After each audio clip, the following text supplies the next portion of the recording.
কত নয়। দেখো প্রভিডেন্ট ফান্ড কত ধরনের হতে পারে। এক তো হতে পারে statutory provident fund. Statutory provident fund বলতে যার জন্য স্পেশাল অ্যাক্ট রয়েছে, মানে স্ট্যাটুটরি বলতে গভর্নমেন্টের যে প্রভিডেন্ট ফান্ডগুলো, স্টেট গভর্নমেন্টের জন্য আলাদা প্রভিডেন্ট ফান্ড রয়েছে, তাদের স্টেট গভর্নমেন্টের এমপ্লয়ীদের জন্য তাদের পেনশন যে ডিসবার্স করা হয় তার জন্য আলাদা প্রভিডেন্ট ফান্ডের অ্যাক্ট রয়েছে, ঠিক আছে। তার মানে সেন্ট্রাল গভর্নমেন্ট স্টেট গভর্নমেন্টের যে প্রভিডেন্ট ফান্ড সেগুলো তাহলে কোথায় এসে যাবে, পেনশন যেগুলো থেকে দেয়, এটা হচ্ছে স্ট্যাটুটরি প্রভিডেন্ট ফান্ড।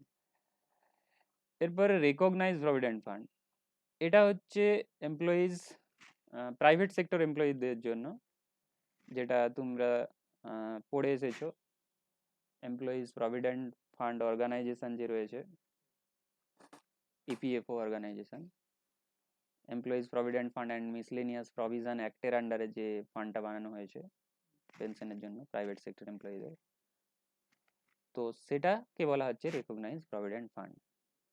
সেটাকে বলা হচ্ছে প্লাস আদার কোনো যদি fund income tax department recognise করে সেটাও কিন্তু এর আন্ডারে কভার হয়ে যাবে, ঠিক আছে। আনরেকগনাইজ প্রভিডেন্ট ফান্ড, তুমি প্রভিডেন্ট ফান্ড বানিয়েছো কিন্তু ইনকাম ট্যাক্স ডিপার্টমেন্ট সেটাকে রেকগনাইজই করেনি, ঠিক আছে, অ্যাপ্রুভই করেনি, তো সেটা হবে আনরেকগনাইজ প্রভিডেন্ট ফান্ড। যেটা আমি টিসিএস এর এক্সাম্পল দিলাম, যা বা রিলায়েন্সও বলতে পারো, তারা হয়তো প্রভিডেন্ট ফান্ড বানিয়ে রেখেছে এমপ্লয়ীদের জন্য, হতে পারে, তো সেটা যদি ইনকাম ট্যাক্স ডিপার্টমেন্ট না রেকগনাইজ করে সেটা হবে আনরেকগনাইজ প্রভিডেন্ট ফান্ড।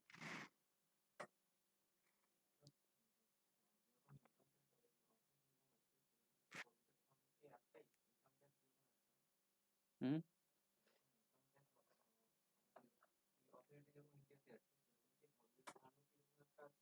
হুম প্রভিডেন্ট ফান্ড রয়েছে তো, তুমি তোমাকে ওয়েবসাইট দেখিয়েছিলাম, দেখো নি? একটাই একটাই, তার আন্ডারে ব্রাঞ্চ খোলা রয়েছে। এবার ব্রাঞ্চ এখন দরকার হয় না, ব্রাঞ্চের কি দরকার, দু একটা অনলাইনে জমা করতে, কন্ট্রিবিউশন অনলাইনে জমা করা হয়, রেজিস্ট্রেশন প্রভিডেন্ট ফান্ডের রেজিস্ট্রেশনও অনলাইনে, ইপিএফ।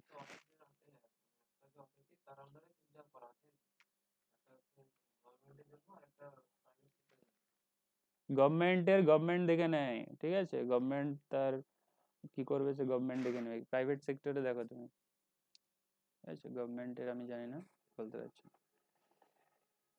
প্রাইভেট সেক্টরে এটা হচ্ছে, তুমি যদি কোনো কোম্পানি হও তাহলে তোমার প্রভিডেন্ট ফান্ডের রেজিস্ট্রেশন এখানে করাবে, ঠিক আছে, এমপ্লয়ীদের কন্ট্রিবিউশন এখানেই জমা করবে।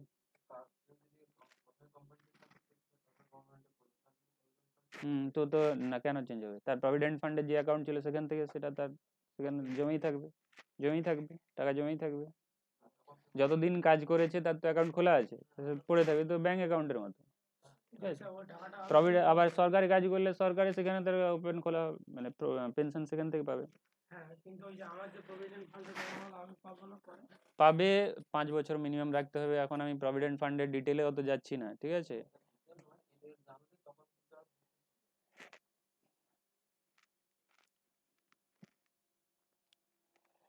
দেখো প্রভিডেন্ট ফান্ডে কন্ট্রিবিউট করলে,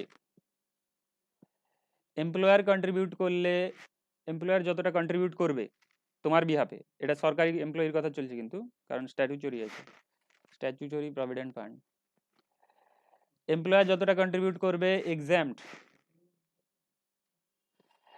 আর এমপ্লয়ির কন্ট্রিবিউশন কোথায় ছাড় হয়ে যাবে, 80C তে।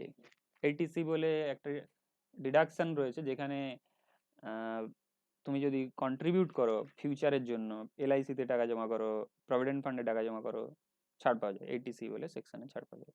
তার মানে তোমার কন্ট্রিবিউশন তুমি তো ফিউচারের জন্য সেভ করছো, 80C ছাড় হবে। এমপ্লয়ারের কন্ট্রিবিউশন কেন ছাড়, সরকারি এমপ্লয়ি, তাকে তো ছাড় দিতেই হবে, এমপ্লয়ারের সেই কন্ট্রিবিউশন ছাড় হয়ে গেছে। Interest on employers contribution, employer যতটা কন্ট্রিবিউট করেছিল তার পোর্শনে তো কিছু ইন্টারেস্ট জমা হবে, সেটাও ছাড় হবে।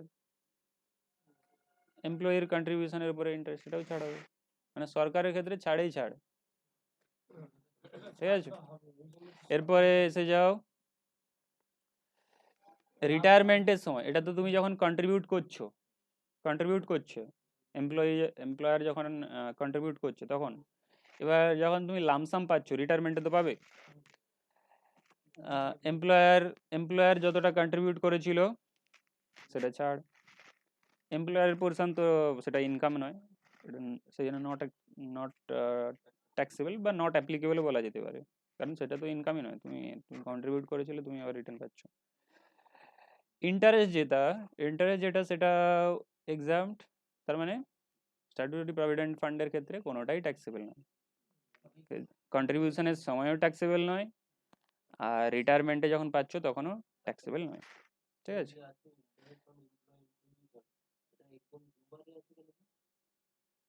দুবারে আছে কেন?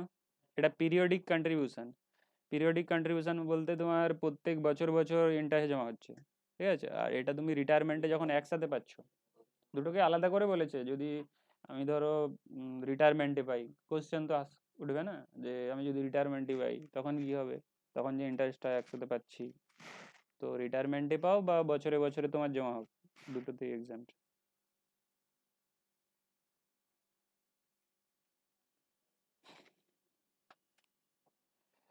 আচ্ছা, রেকগনাইজ প্রভিডেন্ট ফান্ড প্রাইভেট সেক্টরের ক্ষেত্রে এইটা তোমাকে মনে রাখতে হবে, এখান থেকেই কোশ্চেন আসবে, যেটা আমরা অলরেডি করে চলে এসেছি।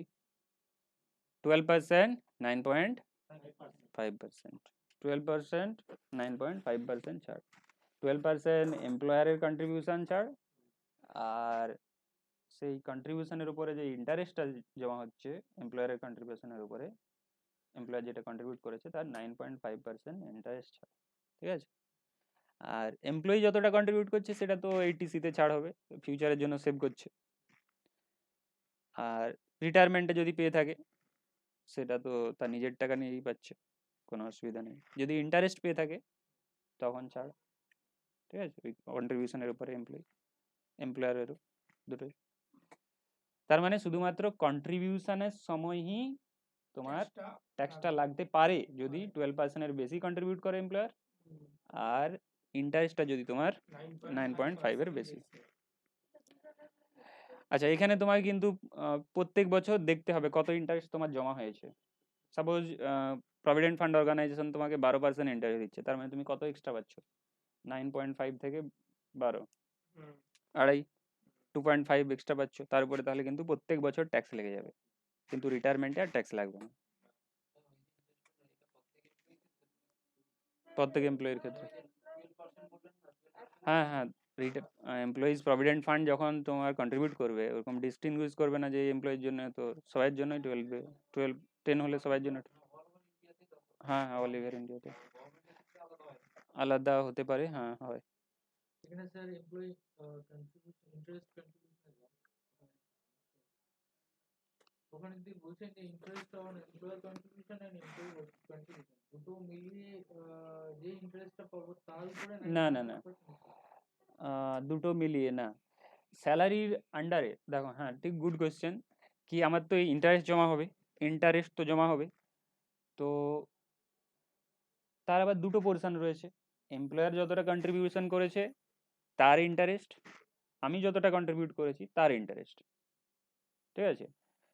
এবার এমপ্লয়ার যতটা কন্ট্রিবিউট করেছে তার ইন্টারেস্ট, সেটাই শুধুমাত্র স্যালারি হেডে আসবে, সেটাই শুধুমাত্র স্যালারি হেডে আসবে, তার 9.5% পর্যন্ত এক্সাম, বাকিটা ট্যাক্সেবল।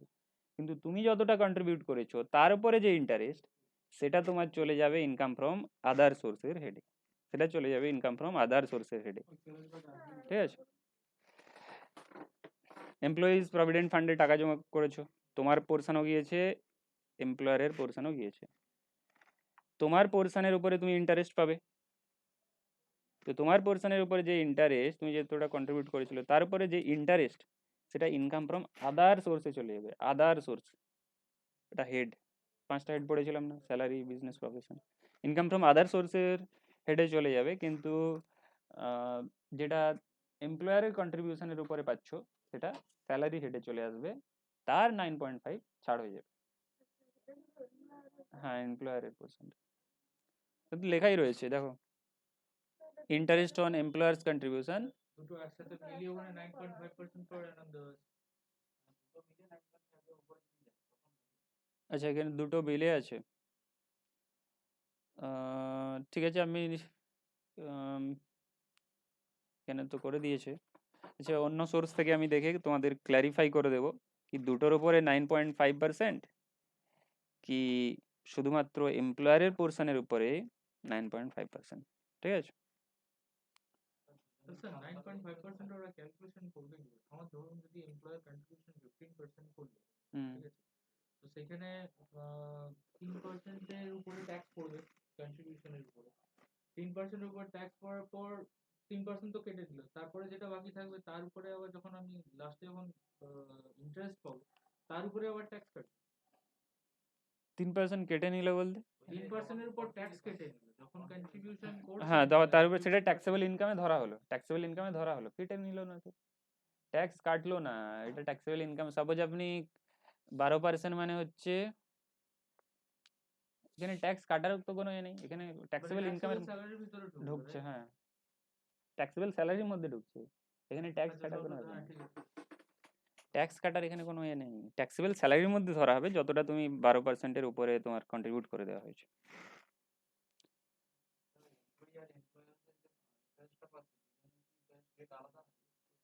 কেন রেট আলাদা হবে?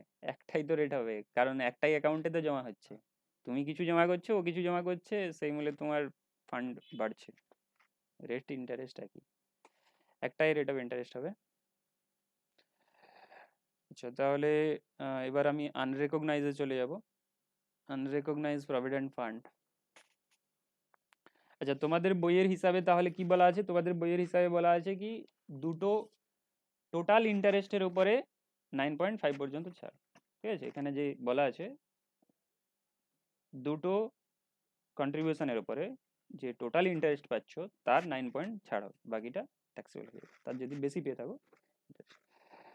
আচ্ছা, এরপরে আমি এসে যাব আনরেকগনাইজ প্রভিডেন্ট ফান্ডে, আনরেকগনাইজ প্রভিডেন্ট ফান্ডে এসে যাব। আনরেকগনাইজ প্রভিডেন্ট ফান্ড বলতে কোনো কোম্পানি ফান্ড বানিয়ে রেখেছে কিন্তু সেটা ইনকাম ট্যাক্স ডিপার্টমেন্ট রেকগনাইজ করেনি। কি ফান্ড বানিয়ে রেখেছে? পেনশন ফান্ড, প্রভিডেন্ট ফান্ডের মতো ট্রাস্ট বানিয়ে রেখেছে, সেই ট্রাস্টই পেনশন দেবে, প্রভিডেন্ট ফান্ডের মতো টাকা দেবে রিটায়ারমেন্টের সময়। তো এরকম যদি কোনো ফান্ড থাকে যেটা ইনকাম ট্যাক্স ডিপার্টমেন্ট রিটায়ারমেন্ট করেনি, সেই ফান্ডে যদি কন্ট্রিবিউট হয়ে থাকে, এমপ্লয়ার কন্ট্রিবিউশন কন্ট্রিবিউট করার সময় ট্যাক্সেবল নয়। আমরা রেকগনাইজে কি দেখেছিলাম যে কন্ট্রিবিউট করার সময় 12%-এর উপরে চলে গেলে ট্যাক্সেবল, কিন্তু আনরেকগনাইজে ট্যাক্সেবল নয়। আর তেমনি ওখানে কি 80C ছাড় নিচ্ছিলাম, এখানে তুমি 80C ছাড় পাবে না, মানে ইনভেস্ট করলে যে ফিউচারের জন্য সেভিং করলে যে ট্যাক্সের যে ছাড় পাওয়া যেত, তোমার যে ট্যাক্সেবল ইনকাম কমে যেত, সেটা আর হবে না।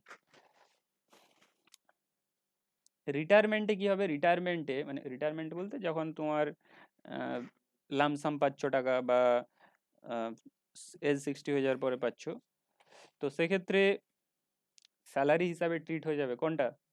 এমপ্লয়ারের উপরে যে ইন্টারেস্টটা, এমপ্লয়ারের কন্ট্রিবিউশনের উপরের যে ইন্টারেস্টটা, সেটা স্যালারি হিসাবে ট্রিট হবে।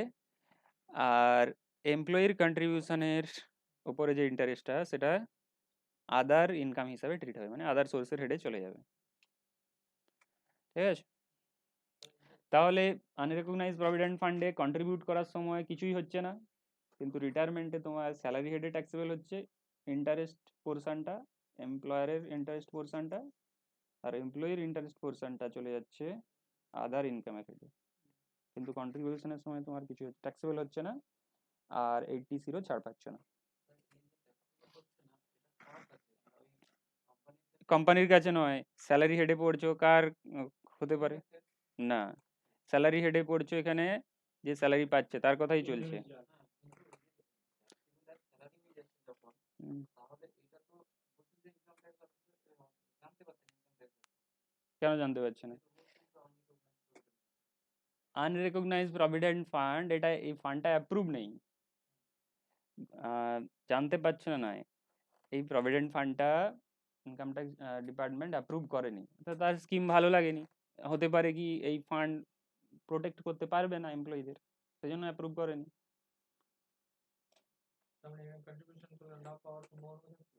হ্যাঁ, না পাওয়ার সম্ভাবনা থাকতে পারে, সেটা কোম্পানির উপর ডিপেন্ড করছে, কিন্তু এই যে প্রভিডেন্ট ফান্ড রয়েছে এটা তো সেন্ট্রাল গভর্নমেন্টের না, ঠিক আছে, এটা তো গভর্নমেন্টের অর্গানাইজেশন। এটা হচ্ছে স্যার একটু কোনটা? দিন তো, আমি ছবিটা তুলে নিই। কোনটা কন্ট্রিবিউট না করলে?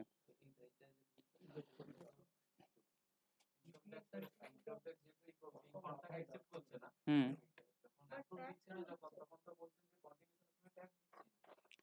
মানে ট্যাক্সে কন্ট্রিবিউশনের সময় এমপ্লয়ার যেটা তোমার কন্ট্রিবিউট করলো তোমার বিহাফে, সেটা এখানে স্যালারি হিসাবে ধরা হচ্ছে না, ঠিক আছে? কিন্তু রিটায়ারমেন্টের সময় সেটাকে ধরে নেওয়া হচ্ছে একসাথে। কি দমুখা হলো বলতে? কোথায় ট্যাক্স নেব না? ওখানে কন্ট্রিবিউশনের সময় ক্লিয়ার করে দেওয়া হচ্ছিল ম্যাটারটাকে, ওখানে কন্ট্রিবিউশনের সময় ক্লিয়ার করে দেওয়া হচ্ছিল ম্যাটারটাকে, এখানে কন্ট্রিবিউশনের সময় ক্লিয়ার করা হচ্ছে না, যখন তুমি লামসাম পাচ্ছ তখন ম্যাটারটাকে ক্লিয়ার করা হচ্ছে। দেখো, হ্যাঁ ট্যাক্সেবল স্যালারি, তো কন্ট্রিবিউশনের সময় ম্যাটার ক্লিয়ার হয়নি, ট্যাক্স নেওয়া হয়নি, করা হয়নি কোনোবারেই ট্যাক্স নেওয়া হয়নি কন্ট্রিবিউশনের সময়। এই যে যখন তুমি লামসাম নিচ্ছ, মানে তোমার ফান্ড থেকে যখন টাকাটা বেরিয়ে চলে আসছে, তখন এমপ্লয়ার যত কন্ট্রিবিউট করে রেখেছিল এতদিন, সেটা স্যালারি হেডে ট্যাক্সেবল হয়ে যাবে, ঠিক আছে? এখন ম্যাটার সেটেল হয়ে যাচ্ছে ফাইনালি। আর এমপ্লয়িটা তো হবেই না, তো নিজের টাকা যে কন্ট্রিবিউট করেছে সেটা কেন আর ট্যাক্সেবল হতে যাবে? তো ইন্টারেস্টটাও দেখো, এমপ্লয়ারের পোর্শনের যে ইন্টারেস্টটা সেটাও স্যালারি হেডে ট্যাক্সেবল হয়ে যাচ্ছে, আর তোমার পোর্শনের যে ইন্টারেস্টটা সেটা আদার সোর্সে চলে যাচ্ছে। এখানে মেন কোশ্চেনটা স্যার হচ্ছে, আমার তো হচ্ছে গভর্নমেন্ট অফ ইনকাম ট্যাক্স হচ্ছে ওটা বলছে যে রেকগনাইজ করলো না, হুম বাট রেকগনাইজ যে করলো না, রেকগনাইজ না করলো না কিন্তু আবার ট্যাক্স দেবো, মানে কেসটা আনরেকগনাইজ, তুমি একটা টিউশন খুলেছো, তোমার রেজিস্ট্রেশন নেই, না, তার মানে কি আনরেকগনাইজ? একদম আনঅর্গানাইজ সেক্টর কাকে বলে? আনঅর্গানাইজ সেক্টর বলতে যেটার registration যেটার নেই, সেটা ডিটেলস সরকারের কাছে নেই, যার ডিটেলস সরকারের কাছে নেই। তো সরকারের কাছে তোমার যে প্রভিডেন্ট ফান্ডটা, তোমার রেকর্ড সরকারের কাছে নেই, তো রেকগনাইজ করেনি, কিন্তু ইনকাম তো হয়েছে। ইনকাম হয়েছে, ইনকাম হলেই ট্যাক্স দিতে হবে, টাকা কোথা থেকে এলো সেটা জানার দরকার নেই, ইনকাম হলে ট্যাক্স দিতে হবে, ট্যাক্স কিন্তু দিতে তো হবে, আমি তো টিউশন পড়ালে থোড়ি কিছু ট্যাক্স দিতে হবে। তুই কি লোক ব্ল্যাক মানি করে হ্যাঁ, তো ইন্ডিয়াতে ইনকাম হলেই ট্যাক্স দিতে হবে, ঠিক আছে? তোমার কোথা থেকে টাকা এসেছে জানার দরকার নেই, ইনকাম তো হয়েছে। তুমি কি বলতে চাইছো আনরেকগনাইজ প্রভিডেন্ট ফান্ড বলে ট্যাক্স লাগবে না? তুমি তো তাহলে বলবে আমি তো তাকে গুলি চালিয়েছিলাম, সেটা তো রেকগনাইজ অ্যাক্ট নয়, মানে ইলিগেল অ্যাক্ট, তার মানে ট্যাক্স দেবো না। তুমি ধরো কাউকে মার্ডার করেছো, মার্ডার করে 5 কোটি টাকা নিয়েছো, তো তুমি তো বলবে ইলিগেল অ্যাক্ট, আমার তো জেল হচ্ছে, ট্যাক্স দেবো না। ট্যাক্সও দিতে হবে প্লাস জেলও হবে।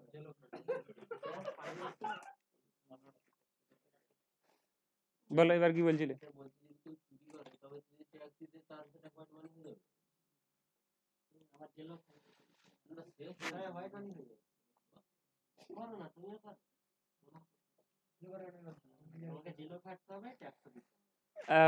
চ্যাপ্টারের শুরুতে আমি প্রথম বলেছিলাম যে আনএক্সপ্লেন্ড মানি, আনএক্সপ্লেন্ড ইনভেস্টমেন্ট, আনএক্সপ্লেন্ড ক্যাশ ক্রেডিট, তোমার কাছে টাকা আছে তুমি কিন্তু এক্সপ্লেন করতে পারছো না, তো সেক্ষেত্রে তোমার 75% দিয়ে দিতে হবে, আর তুমি 22% রেখে দাও, কি আছে? 78 বললাম, আচ্ছা 78, 75 বললাম, 78 সব কিছু মিলিয়ে ওখানে আপনার ট্যাক্সটা তো রয়েছে আপনার 60%, তারপরে রয়েছে সারচার্জ রয়েছে 25%, তারপরে হেলথ এডুকেশন রয়েছে 3%, টোটাল মিলিয়ে হচ্ছে আপনার 78।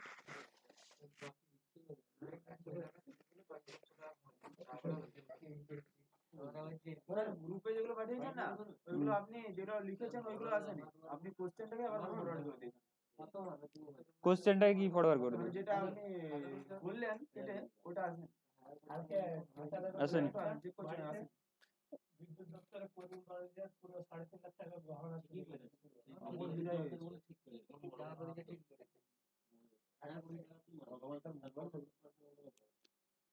আচ্ছা তাহলে এটা তো কমপ্লিট হয়ে গেল।